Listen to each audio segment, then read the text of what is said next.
लोकांना सांगण्यापेक्षा तुम्ही तुमच्या शेतावर तुमच्याकडे जितकं काही क्षेत्र असेल तुम्ही भलेही 10 गुंठे क्षेत्रावर प्रयोग करून पहा. स्वतःच्या क्षेत्रावर ज्यावेळेस तुम्ही प्रयोग करसाल का त्यावेळेस तुम्हाला कुणालाही विचारण्याची गरज नाही किंवा काहीच नाही. मी यावर्षी केला आणि यामध्ये मी सक्सेस राहिलो. तुम्ही माझे व्हिडिओ पाहावं हे माझं उद्दिष्ट नाही. तुमच्या पसरोक ही माझ्यासारखी माहिती पोहोचाव यामुळे मी व्हिडिओ बनवत आहे. अशाच नवीन जर आयडिया जर तुम्हाला पाहायच्या असतात किंवा तुमच्यामध्ये जर स्वतःच्या शेतामध्ये जर प्रयोग करण्याची हिंमत नसन मी करत असतो. मला फॉलो करा. तुम्हाला अवश्य 100% एक चांगल्या प्रकारचं नियोजन सोयाबीन क्षेत्रामध्ये आणि ऊस क्षेत्रामध्ये देण्याचा प्रयत्न करतो. तर नमस्कार. आपल्यामध्ये काहीतरी करण्याची थोडं अलग करण्याची एक सुरुवातीपासून इच्छा होती ती यावर्षी आपण पूर्ण केलेली आहे. आमच्या गावामध्ये सर्रास बेडवर 2 तास घेतात परंतु आपण 3 घेतलेत. यामागचं दुसरं एक कारण सांगतो तुम्हाला. 2 कारण आहेत. पहिला मुद्दा या बेड पाडल्या 4.5 फुटाच्या बेड असल्यामुळे याच्यामध्ये आपल्याला कोणतीही बी मशागत न करता ऊस लावायचा ह्याची माहिती मी तुम्हाला अगोदरच दिलेली आहे छोट्या छोट्या व्हिडिओमध्ये. परंतु आज डिटेल माहिती एका भावाची आपल्याला कमेंट आली ती त्यामध्ये ऊस लावणार आहेत. मग आम्ही हार्बर पेरायचं म्हणजे आम्हाला हे बेड मोडावं लागेल. तर मी त्यांना सांगितलं की तुम्हाला हार्बर पेरायचं म्हटलं तरी बी तुम्हाला हे बेड मोडण्याची गरज नाही. 3 फुटाचा छोटा ट्रॅक्टर असतो त्यामध्ये चालतो आणि तुम्हाला 3 तास घेता येतात. ही पण माहिती मी दिलेली. परंतु आज 10 ऑगस्ट रोजी आपण शेतामध्ये चक्कर मारण्यासाठी आल्यामुळे आपल्याला काही गोष्टी अशा कळल्या की आपल्या सोयाबीनला आता सध्या आपल्याला पुढं काय करायचं आहे याचं नियोजन. त्यासाठी माझ्या एक डोक्यामध्ये आयडिया आली की सुरुवातीपासून आतापर्यंत आजच्या तारखेपर्यंत म्हणजे ज्या दिवसापासून आपण बेड मारले का त्या दिवसापासून आजच्या तारखेपर्यंत याची पूर्ण माहिती आपण एका सविस्तर व्हिडिओमध्येच सगळीच माहिती आपण यूट्यूब आणि फेसबुक आणि इंस्टाग्राम याच्यावर देणार आहोत. तर त्यासाठी त्यामध्ये यावर्षी 4 प्रयोग केले होते. तर पुढे तुम्हाला डिटेल माहिती मिळेल.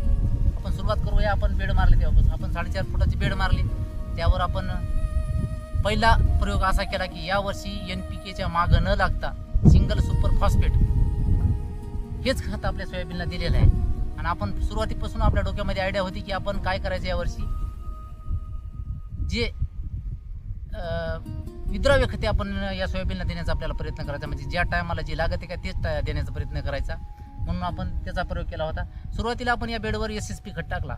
SSP खत टाकला तिच्या स्टेजमध्ये ज्यावेळेस आपल्या पिकाला जी गरज असते का त्याच गरजेमध्ये आपण जी कंडिशन आहे त्याप्रमाणे आपण यावर्षी नियोजन केलेलं आहे. त्यासाठी आपण चक्कर मारा आल्याच्या नंतर आपल्याला एक गोष्ट अशी जाणवली की आपल्याला सोयाबीन थोडीफार कुठंतरी मर दिसायली आहे. टोकन यंत्राने टाकल्यामुळे अगोदरच मोजकी संख्या होती आणि त्याच्यामध्ये मर होऊ लागल्यामुळे अजून जास्त पातळ होण्याची भीती एक तयार झाली. म्हणून मी सुरुवातीला एक जबरदस्त बायर कंपनीचे निटिओ आणि त्यासोबत कीटकनाशक घेतलं. आणि सोयाबीन थोडं छोटं असल्यामुळे आपण काय केलं त्यामध्ये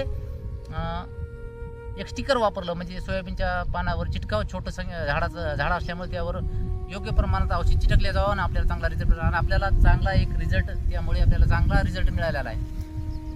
आणि दुसरा प्रयोग काय केला आपण बेडच्या दोन्ही साईडनं भकीनं जे 4.5 फुटाचा बेड पडला ना त्याच्या दोन्ही साईडनं आपण सोयाबीन घेतलेले. सोयाबीन पिकाला तेवढं पाण्यानं काही होत नाही हे मला माहिती आहे. त्यामुळे काय झालं माझं सायकलचं कोळप आरामशीर चाललं आणि माझी कोळपणी पण झालेली आहे. त्यानंतर माझ्या लक्षात असं आलं गेल्या 2-3 वर्षापासून आपण ज्या गोष्टीला आपल्याला खूप समस्या होती ज्या गोष्टीची आपल्या सोयाबीनमध्ये होणारी सोयाबीनची अतिरिक्त वाढ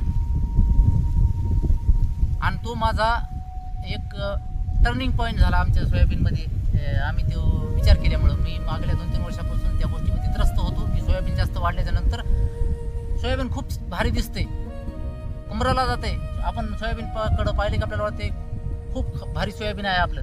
परंतु एका झपाट्यामध्ये होतेचं नसतं होते. वारा आणि पाऊस एक पाऊस जरी झाला तर सोयाबीन आपलं पडतंय आणि त्याच्या खालच्या बाजूला सोयाबीनच्या शेंगा अजिबात टिकत नाहीत आणि आपल्या उत्पन्नामध्ये डायरेक्ट 50% घट होती. त्यासाठी आपण ते नियोजन केलं. हवा खेळती राहील या गोष्टीकडे लक्ष ठेवलं आणि टोकन यंत्रणा लावले. त्यामुळे आपल्या सोयाबीनमध्ये दाटी झाली नाही आणि पुढे चालून आपल्याला त्याचा फायदा झाला. आणि मिक्स मारण्याचं कारण जे आपण सोयाबीन वाढते ज्या गोष्टीमुळे आपण त्रस्त झालतो त्या गोष्टीवर आपलं गांभीर्याने लक्ष होतं. म्हणून सुरुवातीच्या स्टेजमध्ये आपण याच्यामध्ये मिक्स तणनाशक मारलं. मित्रांनो माझ्यासोबतच माझ्या मित्रानं सोयाबीनमध्ये तणनाशक मारलं होतं. प्रत्येक शेतकऱ्याची एक शेतीमध्ये घेण्याची रिस्क अलग असते आणि माझ्यामध्ये ती रिस्क घेण्याची काबिलियत आहे म्हणून मी ते प्रयत्न केला. मिक्स तणनाशक घेतल्यामुळे मला सरळ त्याचा फायदा असा झाला की आज बी या सोयाबीनच्या मागून आपली 23 जूनची पेरणी आहे. तर आमच्या तिकडं वरी 2 एकर क्षेत्रावर की त्याच्यावर आम्ही फक्त सिंगल तणनाशक मारलं होतं, जे की शाखेत मारलं होतं. आणि याच्यामध्ये जे मिक्स तणनाशक मारलं होतं ते मी तुम्हाला सांगतोय. मिक्स तणनाशकमध्ये आपण शाखेत प्लस टॅक सुपर नावाचं टॉपिकल अॅग्रो कंपनीचं टॅक सुपर आणि आदामा कंपनीच्या शाखेत ह्या दोन्हीचं मिश्रण करून मारलं होतं. आणि त्यामुळे आपल्या सोयाबीनची हाईट आपल्याला ज्या कंडिशनमध्ये पाहिजे होती त्याच कंडिशनमध्ये राहिली. आणि दुसरी गोष्ट त्यामुळे असं झाली की सोयाबीन आपलं सिंगल तणनाशक मारला जवळपास 5 ते 7 दिवसच रुकते. मग आता या मिक्स तणनाशक मारल्यामुळं आपलं सोयाबीन जवळपास 10 ते 12 दिवस. तर त्यामुळं काय झालं, सोयाबीन वर जाण्याऐवजी सोयाबीनमध्ये फुटवे असे खालून ब्रँचेस फुटले आणि मग आपल्या सोयाबीनची होणारी अतिरिक्त वाढ थांबली. तो आपला एक टर्निंग पॉईंट झाला. दुसऱ्या वर्षी मारतो टॉनिक मारलं की परत पुन्हा सोयाबीन वाढते. यामुळे मी काय केलं, यावर्षी टॉनिक न मारता विद्राव्य खताकडे जास्त भर दिला. आणि दुसऱ्या फवारणीमध्ये पहिली फवारणी तर आपण सोयाबीन मोर व्हाली म्हणूनच घेतली होती. आणि दुसऱ्या फवारणीमध्ये ज्यावेळेस थोडे फुलं दिसू लागली आपण, त्यावेळेस दुसरी फवारणी याच्याकरता घेतली की आपण जास्त फुलं लागावं आणि ती टिकून राहावं यासाठी आपण फवारणी घेतलेली होती. आणि त्या स्टेजेसमध्ये आपल्या सोयाबीनमध्ये निंदणी करते वेळेस जे सऱ्या होत्या आपल्या सोयाबीन पातळ झाल्यामुळं थोडं सुपारी राहिली होती. सुपारी त्यानं पण मेली नव्हती, सत्य सांगतो तुम्हाला, मेली नव्हती, सुपारी राहिली होती. सुपारी आम्ही निंदते वेळेस आम्हाला अशी गोष्ट लक्षात आली की सोयाबीन आपली सुपारी आपल्याला निंदूनच काढावं लागते, डबल तणनाशक मारायला जमत नाही, म्हणून ती निंदण्याचा आम्ही प्रयत्न केला. निंदते वेळेस आम्हाला एक गोष्ट लक्षात आली की आपल्या सोयाबीनवर थोडीफार प्रमाणात माशी दिसत आहे. म्हणून त्याकरता आम्ही काय केलं, फूल आणि माशी आणि फूल गळती जास्त होऊ नये म्हणून या तिन्हीचं कॉम्बिनेशन घेतलं.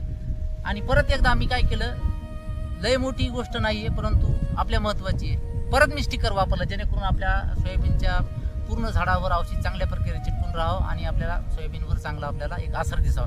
म्हणून मी 4 औषधाचं कॉम्बिनेशन केलं.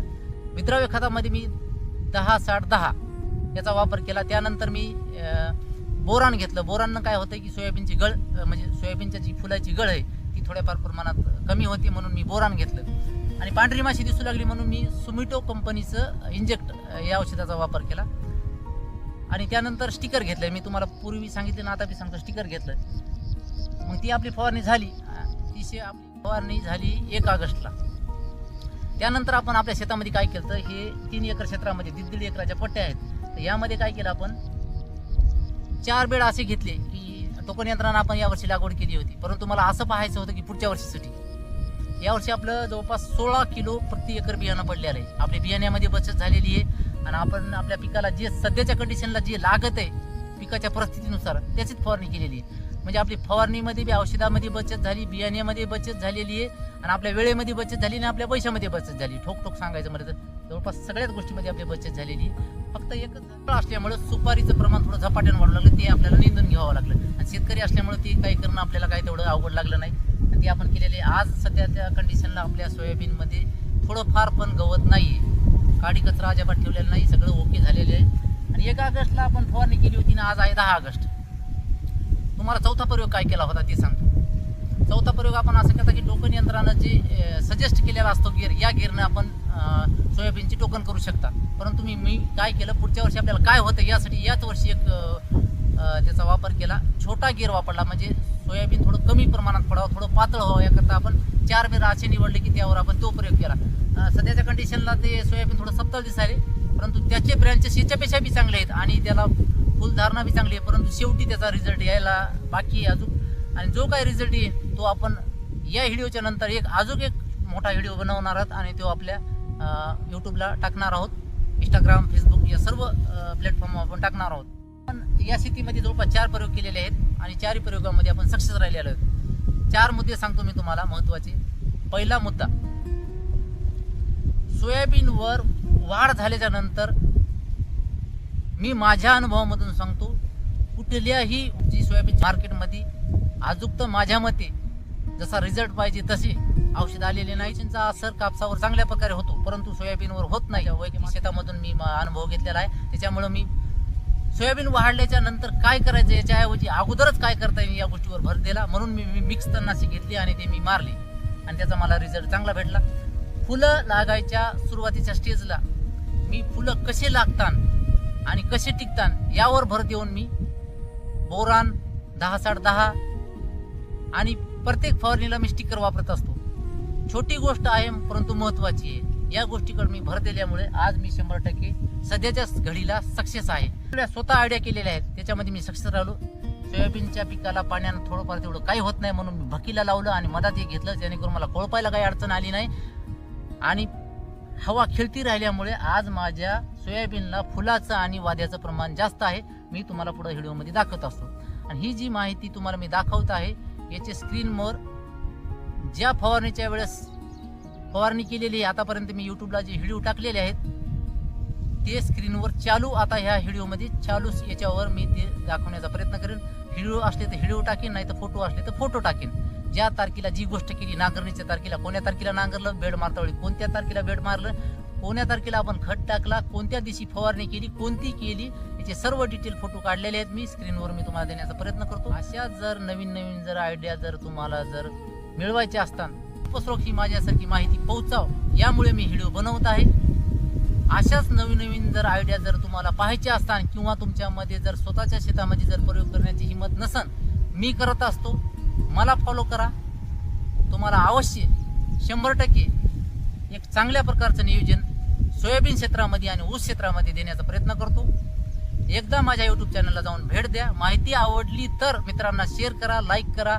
तुम्ही माझ्या चॅनलला फॉलो करा किंवा माझ्या चॅनलला सबस्क्राईब